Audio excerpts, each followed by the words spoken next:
알기 쉬운 경제 완전 정복. 가장 가까이 있는 생활 경제 뉴스. 김은경의 생생경제.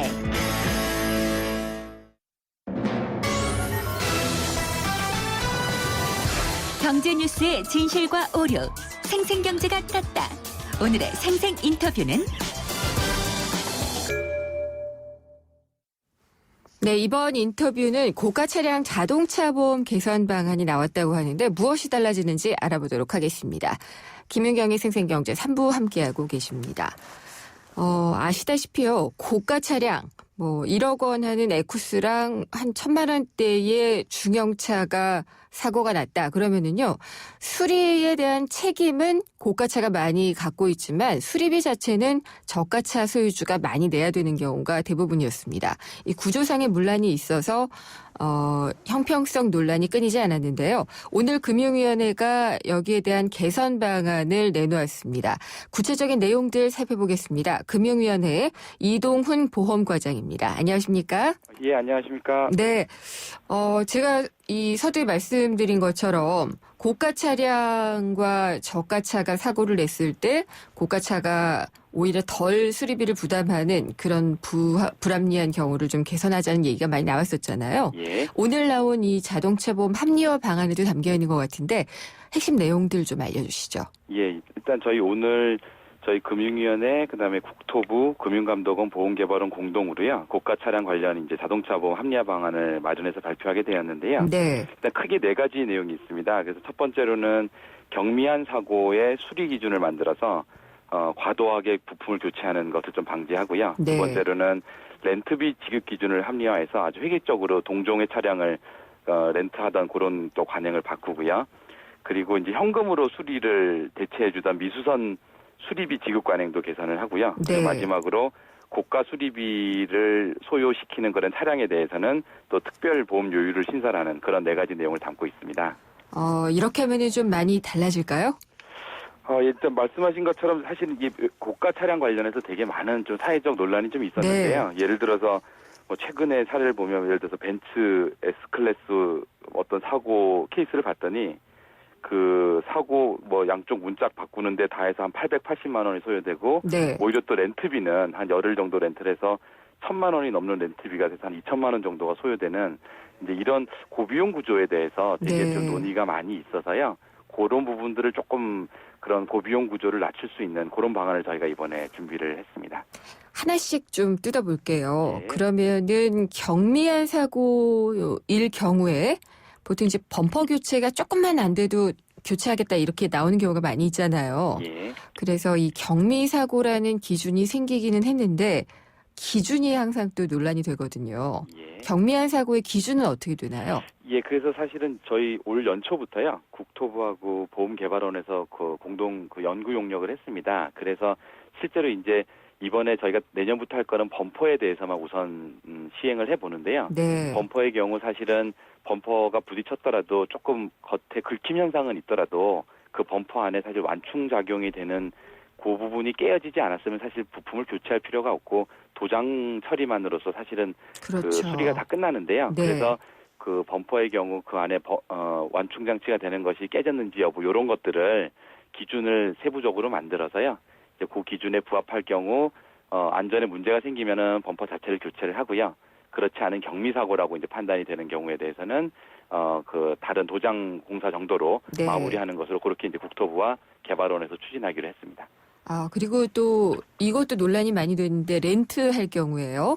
예. 수리할 경우에 렌트 차종이 똑같은 거여야지만 됐었잖아요. 예. 근데 이제 동급 차량으로까지 바뀐다고 하는데 구체적인 내용을 좀 말씀해 주시죠. 예, 지금 사실 전 세계 미국, 일본, 영국, 독일 어느 나라를 가봐도 지금 우리나라처럼 그 동종 차량을 이렇게 렌트를 해주는 사례가 없습니다.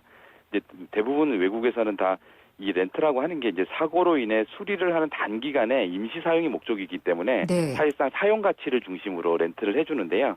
그래서 저희도 이번에 해외 사례에 맞춰서 기본적으로 배기량이나 연식이 유사한 차량을 렌트를 해주도록 바꾸고요. 그래서 네. 반드시 동일한 차량을 렌트해주는 그런 이제 그런 관행은 이제 사라지게 될 것으로 기대합니다.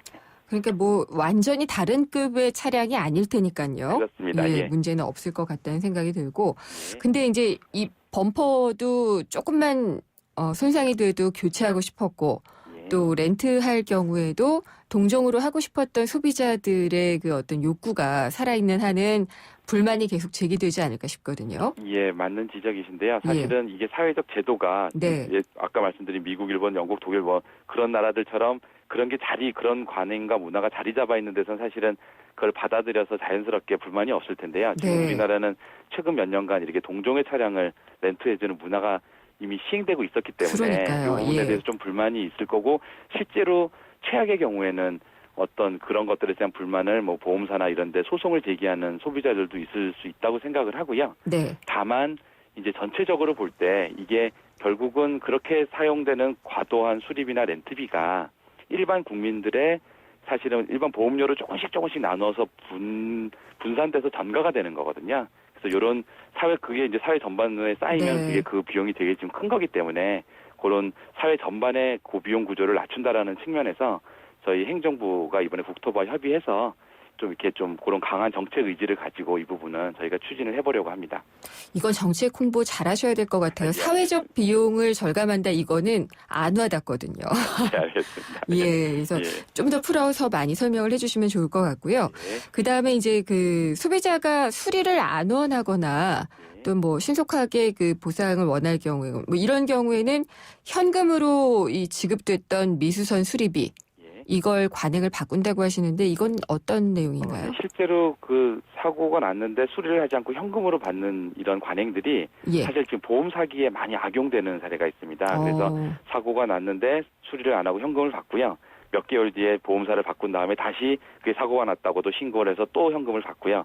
뭐 이런 형태의 보험 사기들이 많이 있어서 기본적으로 네. 자차 보험에 대해서는 원칙적으로 실제로 수리를 해야만 보험금을 지급하는 형태로 네. 그렇게 저희가 제도를 개선하려고 합니다. 그러니까 수리 먼저 하고 그렇습니다. 그다음에 수리비를 지급해 주는 경우로. 예. 이것도 좀 허점이 있었겠네요. 예, 그렇습니다. 예. 네.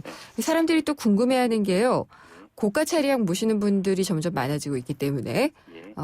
보험료율이 지금 올라가게 되잖아요. 예. 얼마나 오르게 될까요? 예, 실제로 고가 수리비가 소요되는 고가 차량에 대해서는 저희가 자차에 대해서 지금 이번에 특별 요율을 한 15% 정도 맥시멈, 그러니까 네. 최대한 15% 정도 부과할 생각인데요. 그러면 전체 보험료 기준으로 보면 고가 차량의 경우에는 한 4%에서 5% 정도 보험료가 인상될 것으로 그렇게 지금 생각이 되고 있습니다. 내년부터 바로 시행이 되는 예, 거죠. 내년 그 1사분, 그러니까 3월, 4월 요때부터 시행될 것으로 전망됩니다. 그렇군요. 제가 오프닝에서 말씀드린 것처럼 뭐 몇억 원짜리 차하고 몇천만 원짜리 그 중저가 차하고 부딪혔을 때 예.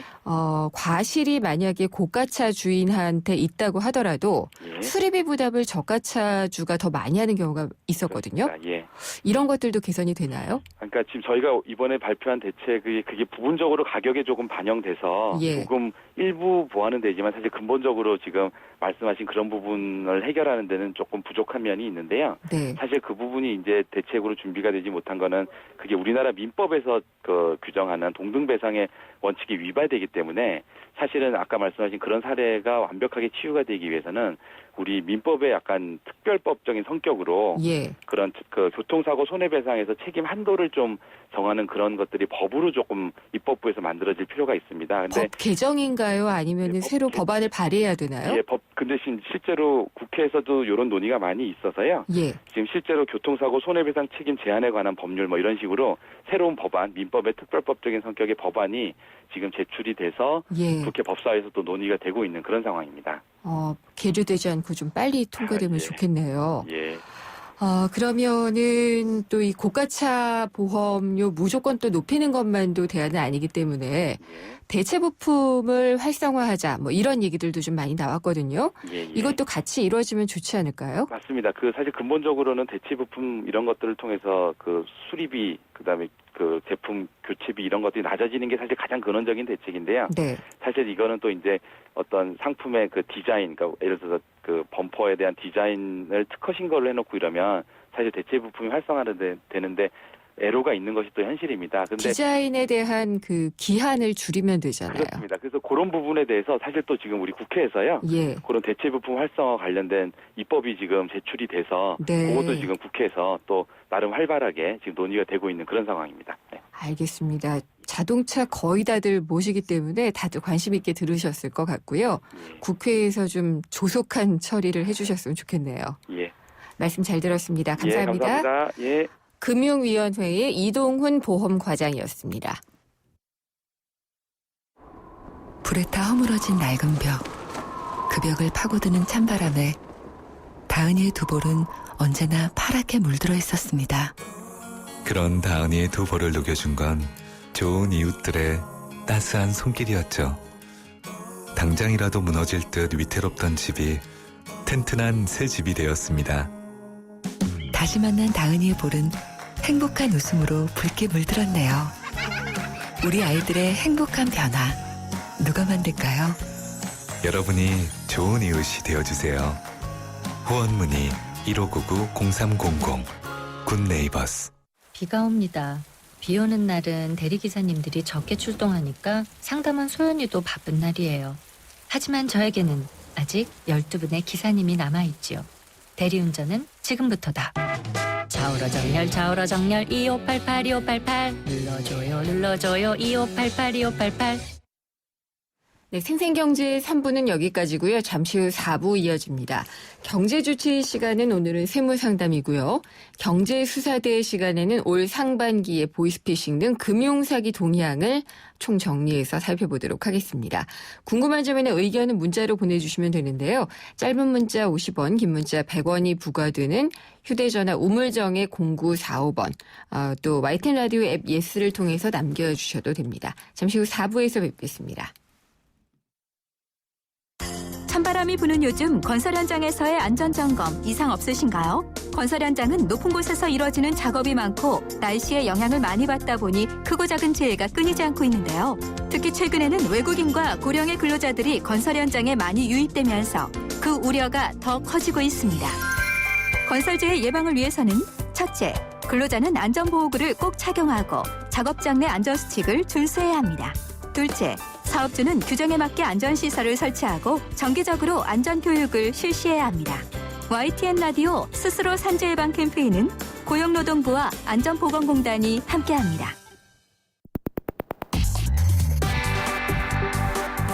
어려운 경제학은 가라. 귀에 쏙쏙 들어오는 김인경의 생생경제.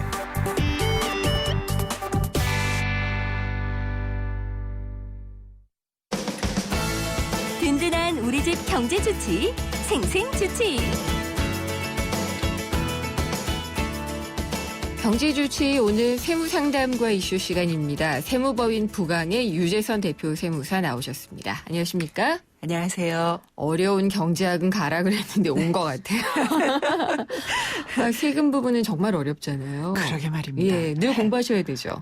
예. 네. 근데 제가 게을러서 개정세법을 숙지하지 못해서 가끔 저도 실수를 합니다. 겸손의 죄송합니다. 말씀을. 예.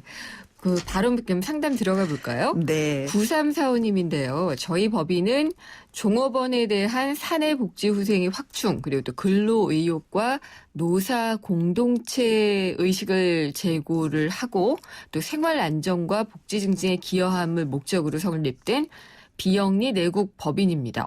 문어체를 쓰셔가지고 제가 읽기가 너무 네. 어렵습니다. 예, 근데 이 법인세법 규정에 따라서 고유목적 사업준비금을 설정한 뒤에 이걸 사용하는데 우리의 법인이 우리 사주를 직접 구입해서 사원들에게 무상으로 교부하고자 하는 것 같아요. 네. 그러면은 이게 고유목적의 사업의 수행으로 볼 수 있느냐라고 네. 물어보셨어요. 일단 좋은 뜻이죠. 예. 종업원들을 위해서 우리 사주를 법인이 사서 그걸 직원들에게 무료로 주겠다는 주니까요. 거죠. 예. 아시다시피 비영리법인이라는 게 어떤 영리 외에 특수한 목적을 가지고 설립이 되지 네. 않습니까? 그러면 그 목적을 정관에 규정하게 돼 있는데 그런 고유 목적에 쓰기 위해서 비용이 필요하겠죠. 그렇죠. 이런 비용들을 발생하기 전에 미리미리 저축을 해두는 게 고유 목적 준비금입니다. 그러니까 안 쓰더라도 향후에 쓸 거를 대비해서 일정 규모까지는 쓸 걸로 예상해서 적립금을 두면 이걸 다 비용 처리해서 법인세를 감면해 주거든요. 네네. 자, 그렇게 쌓여진 고유 목적 사업 준비금은 본래 고유 목적에 써야 됩니다. 그렇겠죠. 그러면 이 고유 예. 목적이 뭔가가 가장 중요하겠죠. 이 어렵게 지금 이분께서는 복지 후생, 그다음에 노사 공동체 의식 제고, 네. 일단 종업원들의 생활 안정, 복지 증진 이게 가장 중요한 문제겠죠. 그렇다면은 이분이 그 근로복지 기금을 가지고 네. 우리 사주를 사서 종업원들에게 줬다. 이것이 과연 이 정관에 부합하느냐? 어떻게 되는 거죠? 일단은 생활 안정과 복지 증진에 부합하지 않을까 제 생각은. 물론 이 그 비영리법인의 정관에 그런 규정이 있어야겠죠. 예. 종업원들의 생활 안정이나 복지 증진을 위해서 쓰겠다라는 게 분명히 있을 겁니다. 그러면 우리 사주를 사서 주던 네. 뭐 문화상품권을 사서 네네. 종업원들에게 주던 예. 혹은 체육 단련 시설을 뭐 이용하게 한다든지 이런 모든 것들은 복지 증진이죠. 복지 증진이라고 볼 수 있겠죠. 그래서 네. 제 판단에는 물론 사내 근로복지 기금법에 의해서 설립이 됐을 겁니다. 이 법인이. 그렇다면 그 규정에 따라서 또 법인세법 규정도 있어요. 그 규정에 따라서 우리 사주를 취득하고 이걸 근로자들에게 무상으로 줬다라고 한다면 네. 본래 설립 취지에 맞는 고유 목적 사업에 썼다라고 보여집니다. 이거는 정말 많은 유권 해석이 필요할 수 있을 것 같네요. 이 건 말고요. 네. 예. 예를 들어서 뭐 무상으로 지급할 때 네. 뭐 복지 증진도 있지만 근로자의 재산 형성에 그렇죠. 도움이 되지 않겠습니까? 역시 복지고. 그렇다면은 예. 재산 형성을 위해서 지출을 했고 법인세법에 규정된 고유 목적 사업에 썼다라는 게 저 판단입니다. 네. 그래서 아마 별 무리 없이 진행을 하셔도 일단은 문제는 우리가 고유목적 사업 준비금을 적립할 때 이미 비용 처리가 돼서 네. 그 준비금은 항상 고유 목적에만 써야 됩니다. 그렇지 않으면 추징이 되거든요. 이자까지 붙여서. 그렇군요. 그러니까 이분이 이게 혹시 고유 목적이 아니면 우리가 추징되지 않을까라는 예. 거를 걱정하시는 걸 거고 제가 예. 볼 때는 걱정하지 않으셔도 고유 목적에 사용되는 걸로 보여집니다. 물론 이 판단하시기 전에 정관의 규정을 다시 한번 보셔서 재산 형성 과정에 가는 규정을 다시 한번 확인을 하시고 네. 하시면 더 좋겠죠. 근데 이제 비슷한 경우에서 이렇게 고유 목적 사업의 준비금으로 인정이 안 되는 경우 이런 것도 좀 예로 드실 수 있나요? 그러니까 뭔가를 위해서 한다고는 하는데 사안이 다 틀려. 우리가 예. 비영리법인이라는 게 이분 같은 경우는 뭐 복지증진 생활 안정이지만 예를 들어서 뭐 종중 같은 경우도 네. 비영리법인으로 단체 등록을 굉장히 많이 하거든요. 그렇군요. 근데 예를 들어서 종중원 자녀에게 장학금을 주겠다. 네. 이것도 종중원들의 권익 보호인데 이 부분이 지금 말씀하신 대로 가사관청이 해석하고 납세자들의 해석이 상충되는 부분이 있어요. 근데 이럴 때는 전문가들의 도움을 받으시면 적극적으로 해석이 필요한 부분은 적극성이 필요합니다. 그렇군요. 그래서 네네. 고유 목적이 우리 정관의 우리 종중원들, 우리 구성원들의 복리 안정에 서 이게 필요하다라고 네. 어필을 하시면 대부분의 경우 또 예. 인정받을 수 있는 경우가 많습니다. 적극성이 필요하다라는 말이 확 와서 갔는데요. 고맙습니다. 이건 애돌이 할 때도 필요하거든요. 네, 맞습니다. 네.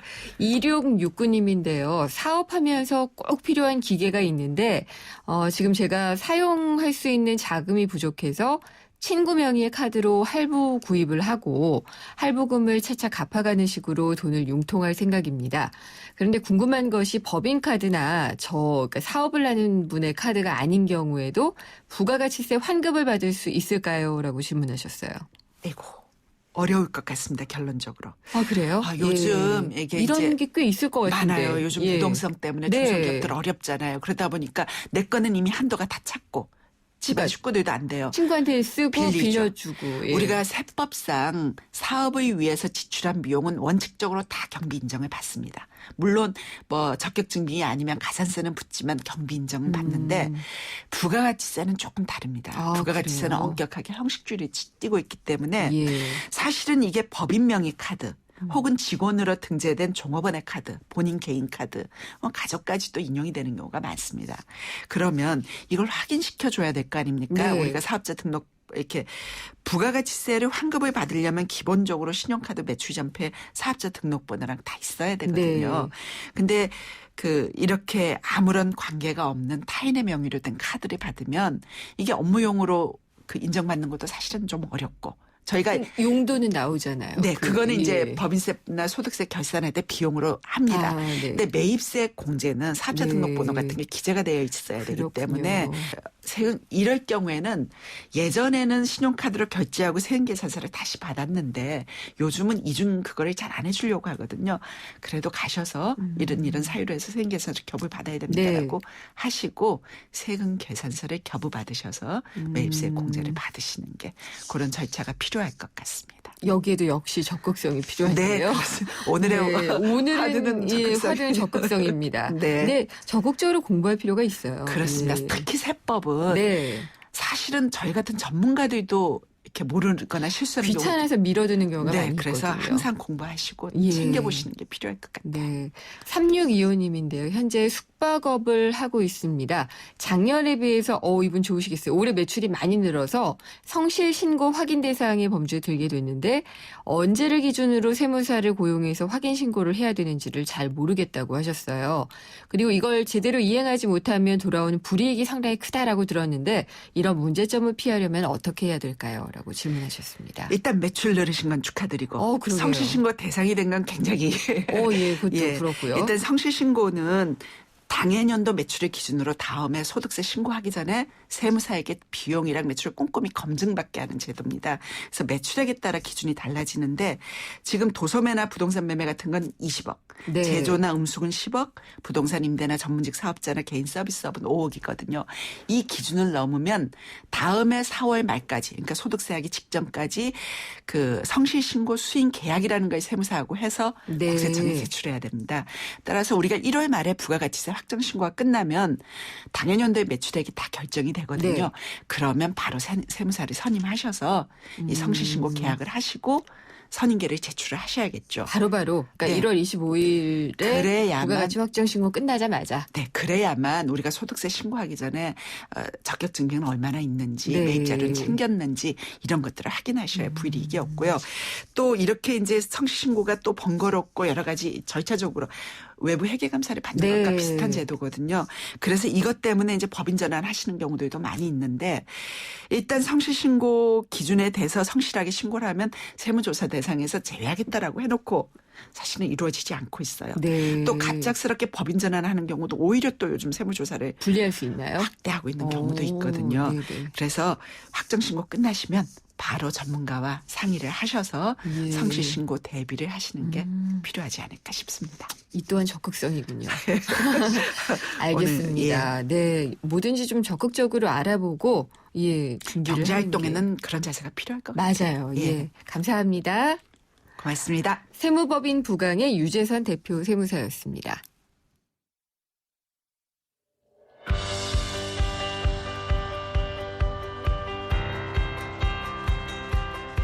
경제 전문 방송 김윤경의 생생경제에 내 의견을 전달하고 싶다면 짧은 문자 50원, 긴 문자 100원, 우물정 0945번, 샵 0945번으로 문자를 보내주시면 되고요.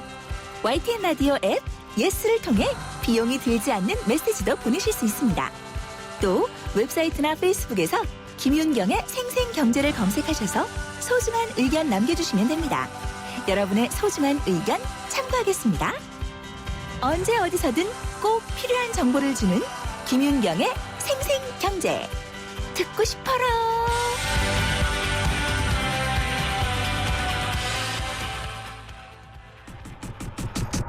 눈 감으면 코 베어간다? 내 돈을 사수하라. 경제수사대. 금융감독원과 함께하고 있는 경제수사대 시간입니다. 방금 세무상담 시간에도 적극성이 필요하다라고 얘기를 했는데요. 이 금융사기에 대해서도 적극적으로 예방하고 대처하는 방법이 중요하지 않을까라는 생각이 듭니다.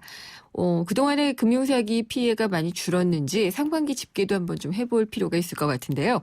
금융감독원 금융사기 대응팀의 김용실 팀장님이 전화 연결돼 있습니다. 안녕하십니까? 예, 안녕하세요. 네. 입니다. 예. 금감원이 금융사기 피해 위해서 많이 노력해 오셨잖아요. 네네. 예. 그래서 최근에 제가 금감원의 고위 관계자를 한번 만난 적이 있는데요. 그러셨어요? 자랑하시더라고요.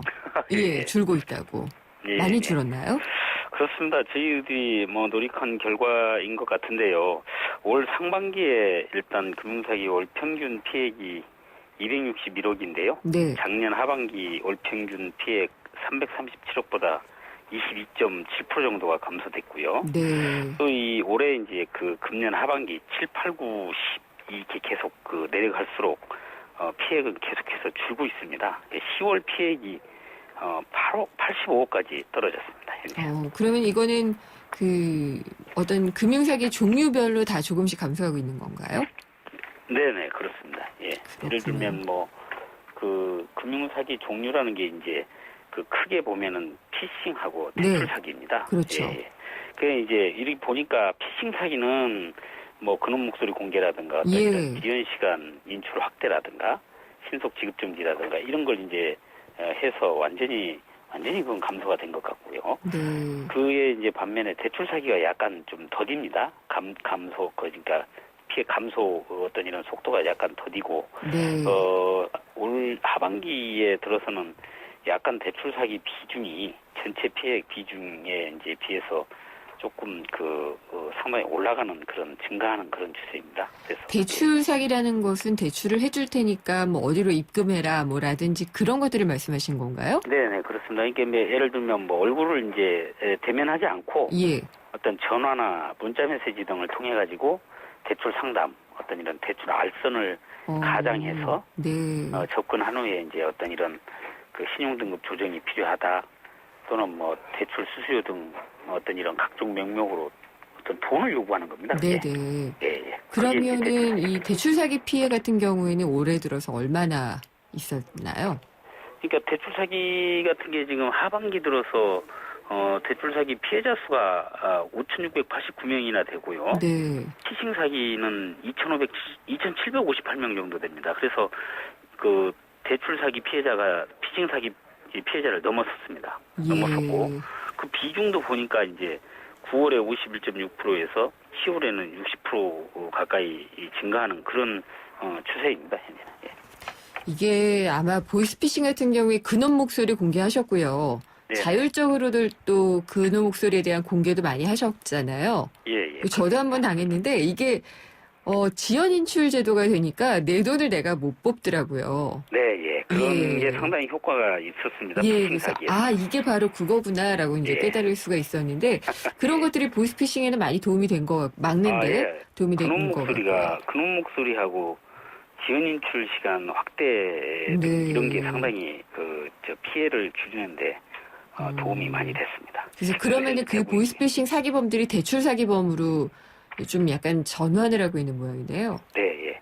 왜냐하면은 대출 사기라는 것은 돈이 필요한 어떤 이런 서민들을 이제 노리는 것이기 때문에. 그렇죠. 약간 긴급하고 좀 긴박한 그런 분들이죠. 네, 그렇습니다. 급전이 이제 필요한 그런 사람들을 이제 노리고 실제로 이제 대출을 해주겠다는 어떤 이런 막연한 어떤 이런 기다리는 게 있어요.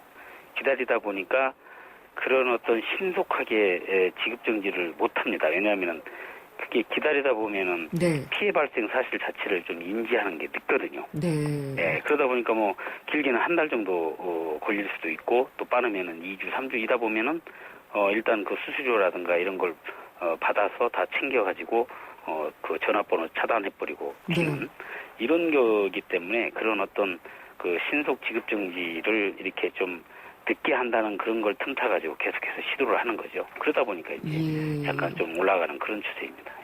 늘어날 수밖에 없는 부분도 있네요. 그렇죠? 예, 그렇습니다. 네, 그렇다면 이 대표적인 대출 사기 수법, 그동안에는 많이 말씀을 해주셨지만 그래도 또 주의를 하기 위해서 몇 가지 좀 들려주시죠. 이제 가장 좀 저희들이 대표적인 유형을 한 두세 가지만 말씀드리자면은 대부분 많은 게 일단 신용 등급이 낮다. 그래서 대출이 당신은 어렵다. 예, 대출을 받으려면 보험에 가입해야 한다. 그래서 그런 보험에 가입하기 위해서는 보험료를 내가 불려주는 계좌로 입금해라.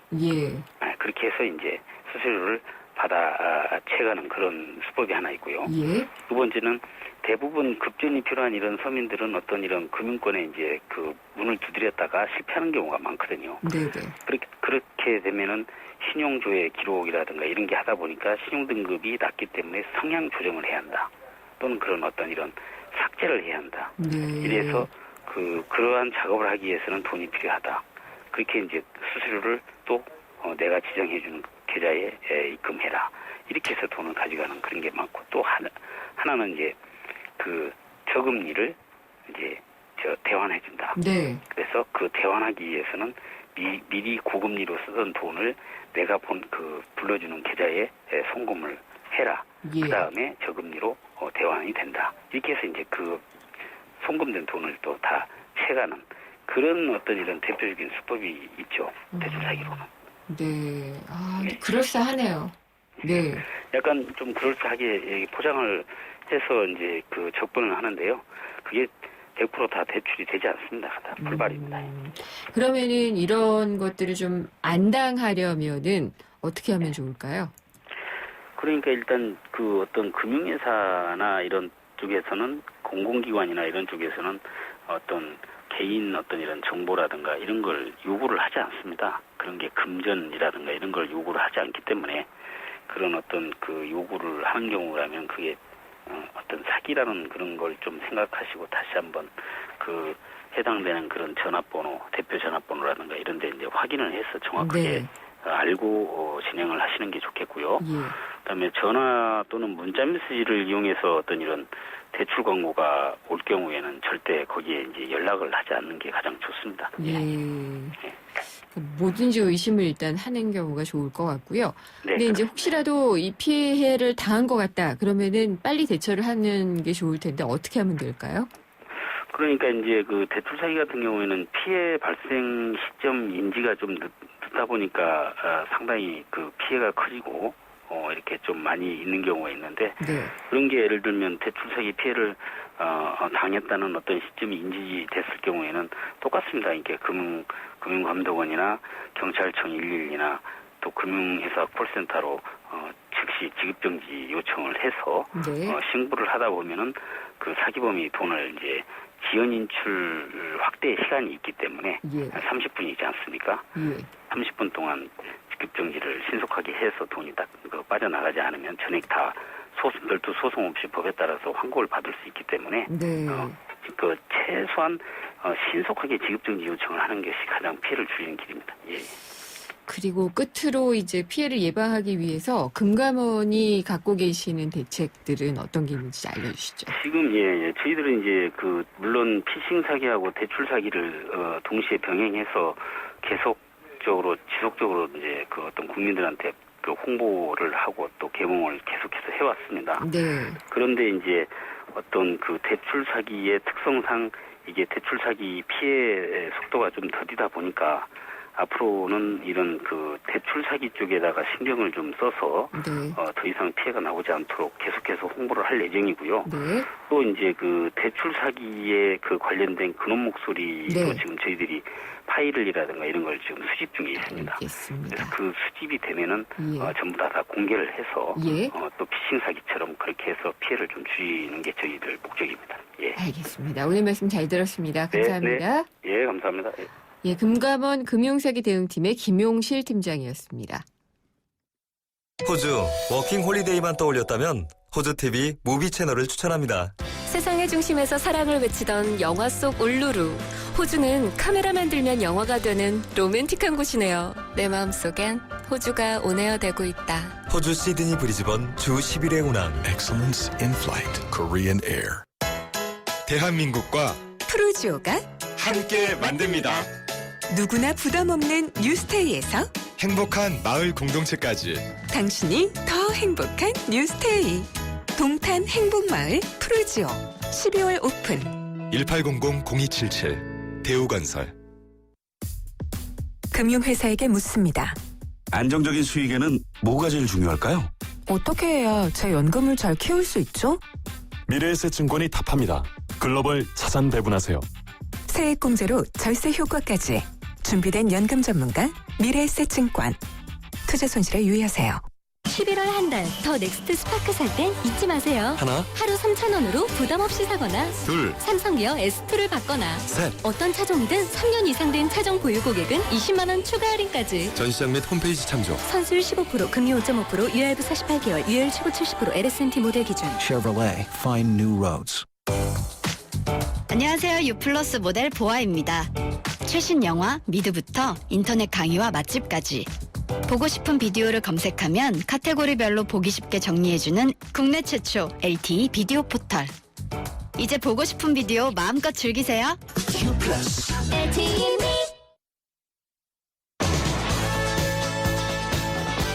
김은경의 신생경제 4부 포스코 그리고 마지막 안주 숙취해소 캔디 키스립과 함께했습니다. 다음 시간에 찾아뵙겠습니다. 김은경이었습니다.